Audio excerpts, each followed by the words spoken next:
Hello साथियों, good morning. तो करें अपन स्टार्ट अपना टॉपिक। क्या चल रहा था अपने? राज्यपाल की विधायी शक्ति।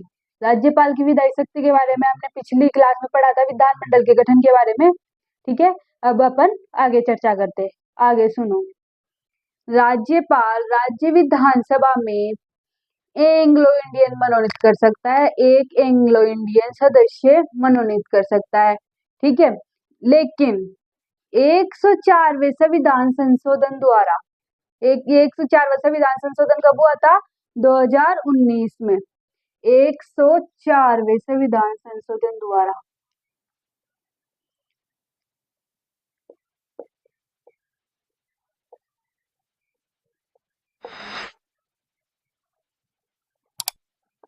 संशोधन 2019 द्वारा इस प्रावधान को अप्रभावी बना दिया गया।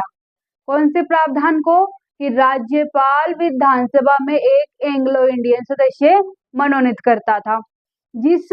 इस प्रावधान को क्या बना दिया गया? अप्रभावी। किसके द्वारा? 104वें संविधान संशोधन 2019 द्वारा। किस अनुच्छेद के तहत? अनुच्छेद 333। कौन से अनुच्छेद के तहत? अनुच्छेद 333 के तहत। ठीक है, आगे देखो। राज्यपाल के द्वारा राजस्थान की विधानसभा में अभी तक एक भी एंग्लो इंडियन मनोनीत नहीं किया गया है। राज्यपाल के द्वारा अपने राजस्थान की विधानसभा में, किसमें? अपने राजस्थान की विधानसभा में अभी तक एक भी एंग्लो इंडियन सदस्य मनोनीत नहीं किया गया है। एंग्लो इंडियन सदस्य कौन होता है? जिस व्यक्ति के माता पिता में से दोनों में से एक विदेशी हो और एक भारतीय हो, वह कौन होता है? Anglo Indian. ठीक है, आगे देखो। यहाँ तक क्लियर कि अपने राजस्थान की विधानसभा में अभी तक एक भी एंग्लो इंडियन सदस्य मनोनीत नहीं किया गया है। ठीक है, आगे सुनो। राज्यपाल विधानसभा के सत्र को राज्यपाल राज्य विधानमंडल के सत्र को आहूत कर सकता है। आहूत मतलब बुला सकता है, वह सत्रावसान कर सकता है। क्या कर सकता है? आहूत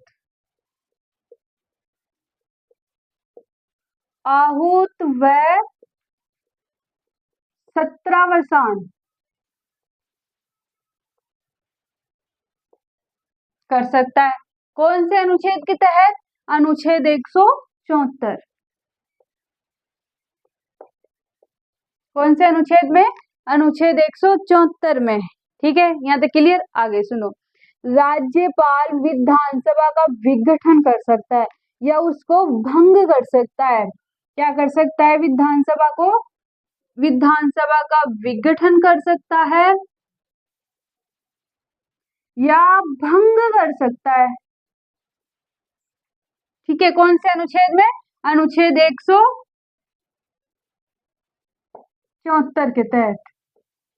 ये भी अनुच्छेद 174 में ही करेगा। ठीक है, यहाँ तक क्लियर। आगे देखो। अनुच्छेद 175। 174 की बात हो गई, अनुच्छेद 175 में क्या है? अनुच्छेद 175 में है राज्यपाल का अधिकार। अनुच्छेद 175 में क्या है? राज्यपाल का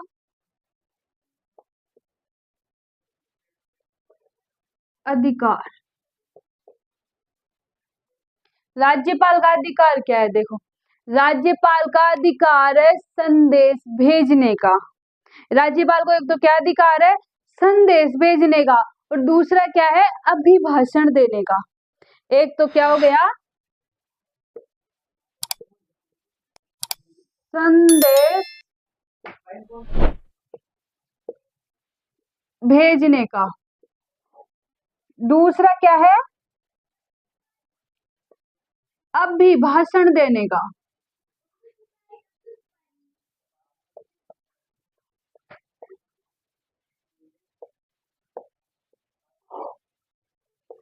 राज्यपाल को अनुच्छेद 175 में राज्यपाल को क्या अधिकार है? राज्यपाल को अधिकार संदेश भेजने का और अभिभाषण देने का। ठीक है, यहाँ तक क्लियर। आगे देखो,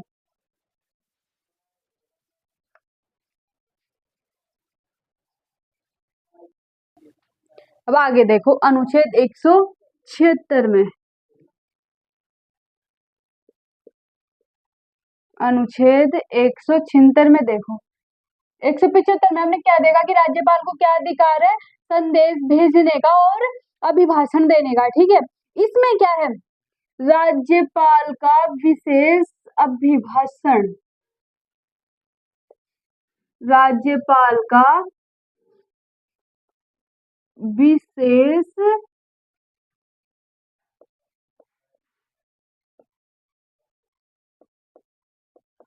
अभिभाषण।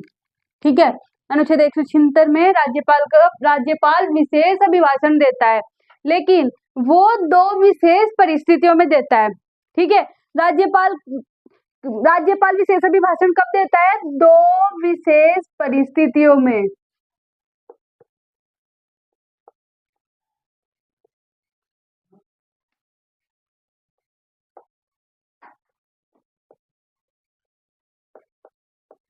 दो विशेष परिस्थितियों में देता है, वो परिस्थितियां सुनो।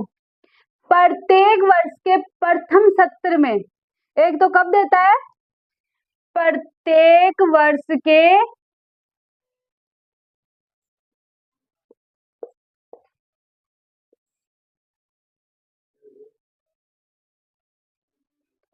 प्रत्येक वर्ष के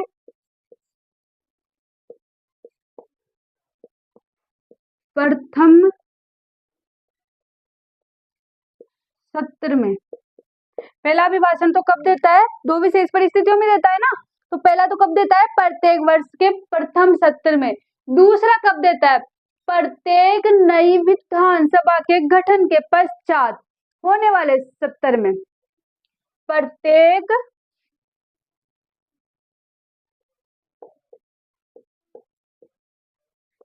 नई विधानसभा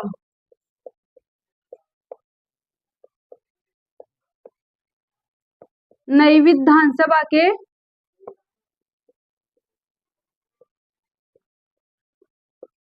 गठन के पश्चात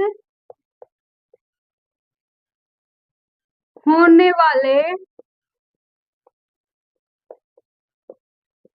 सत्र में, कौन से सत्र में, प्रत्येक नई विधानसभा के गठन के पश्चात होने वाले सत्र में। क्लियर, कि दो राज्यपाल विशेष अभिभाषण कब विशेष अभिभाषण दो विशेष परिस्थितियों में देता है, पहला है प्रत्येक वर्ष के प्रथम सत्र में, दूसरा है प्रत्येक नई विधानसभा के गठन के पश्चात होने वाले सत्र में। यहाँ तक क्लियर। आगे देखो, राज्य विधानसभा से पारित विधेयक राज्यपाल के पास हस्ताक्षर के लिए भेजा जाता है। कहां से पारित विधेयक, विधानसभा से। राज्य विधानसभा से पारित विधेयक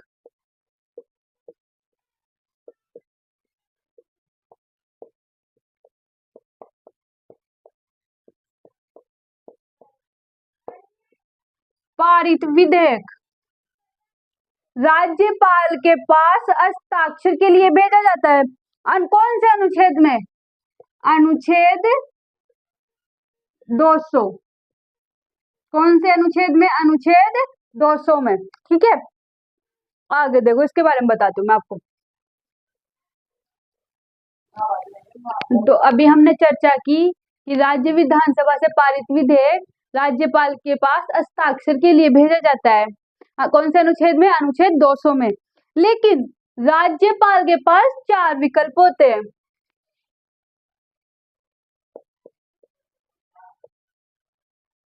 राज्यपाल के पास 4 विकल्प होते हैं। वह क्या कर सकता है, सुनो। उस विधेयक पर या तो वह अनुमति दे दे, या तो वह क्या कर सकता है, अनुमति दे सकता है।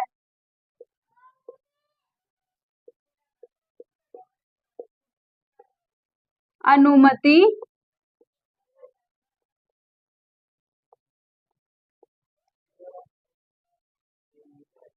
या तो वह अनुमति दे सकता है, या अनुमति को रोक सकता है।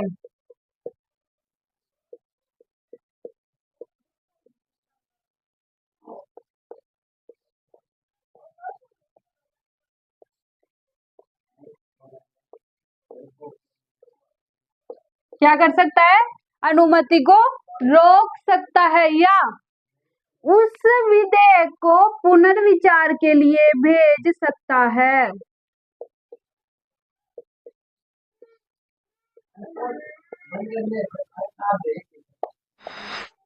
राज्यपाल क्या कर सकता है? उस विधेयक को पुनर्विचार के लिए भेज सकता है। और चौथा विकल्प क्या है? चौथे विकल्प में क्या कर सकता है? राज्यपाल विधेयक को राष्ट्रपति के विचार के लिए आरक्षित कर सकता है। क्या कर सकता है? उस विधेयक को राज्यपाल उस विधेयक को राष्ट्रपति के विचार के लिए आरक्षित कर सकता है, राष्ट्रपति के विचार के लिए रख सकता है।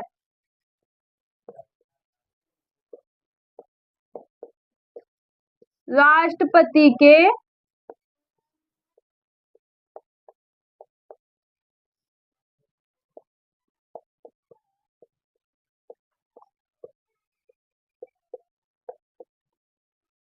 विचार के लिए आरक्षित कर सकता है। ठीक है, यहाँ तक के लिए। आगे देखो, राज्यपाल द्वारा राष्ट्रपति के लिए आरक्षित विधेयक के संदर्भ में राष्ट्रपति के पास 3 विकल्प होंगे। ये तो चार विकल्प किसके पास है? राज्यपाल के पास। लेकिन जब राज्यपाल राष्ट्रपति के विचार के लिए उस विधेयक को रखता है, आरक्षित करता है या रखता है, तो राष्ट्रपति के पास भी कितने विकल्प होते हैं? 3 विकल्प होते हैं। वो देखो आगे।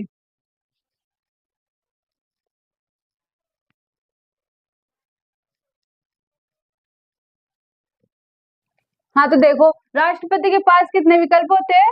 3 विकल्प। राज्यपाल के पास कितने विकल्प थे? 4 विकल्प।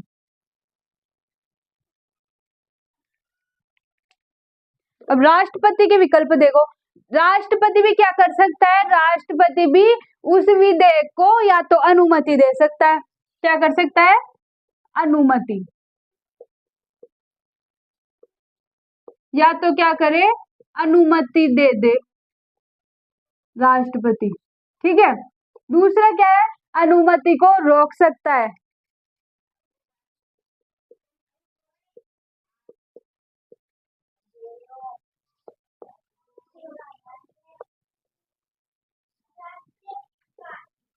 अनुमति को रोक सकता है। तीसरा विकल्प क्या है? वो सुनो। तीसरा विकल्प है राष्ट्रपति राज्यपाल को आदेश दे सकता है। क्या क्या कर सकता है? आदेश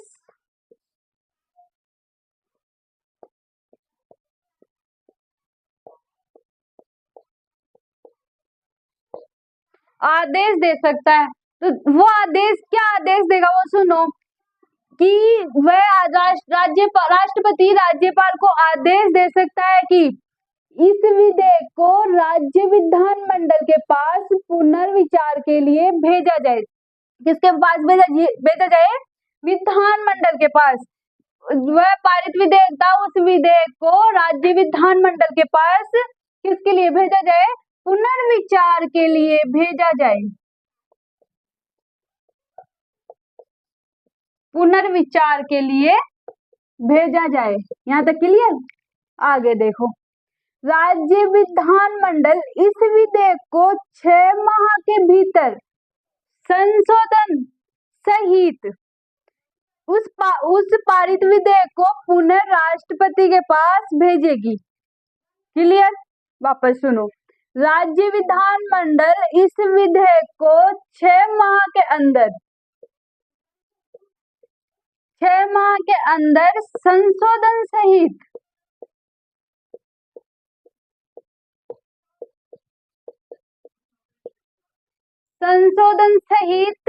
उस पारित विधेयक को पुनः राष्ट्रपति के पास भेजेगी। किसके पास? राष्ट्रपति के पास। कौन भेजेगा? राज्य विधानमंडल। कौन? राज्य विधान मंडल। ठीक है, यहां तक क्लियर? आगे देखो,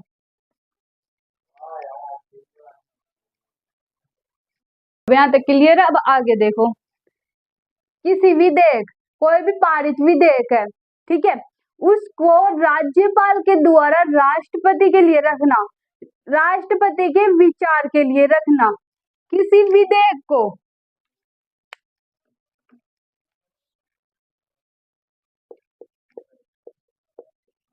किसी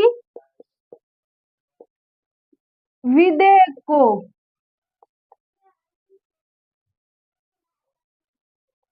राज्यपाल द्वारा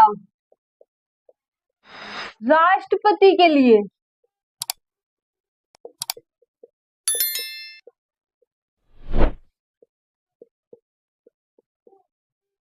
आरक्षित करना, राष्ट्रपति के लिए आरक्षित करना राज्यपाल की क्या है? विवेकाधीन शक्ति है। राज्यपाल की विवेकाधीन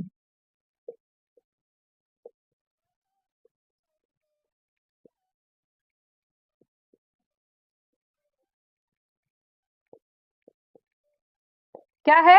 राज्यपाल की विवेकाधीन शक्ति है।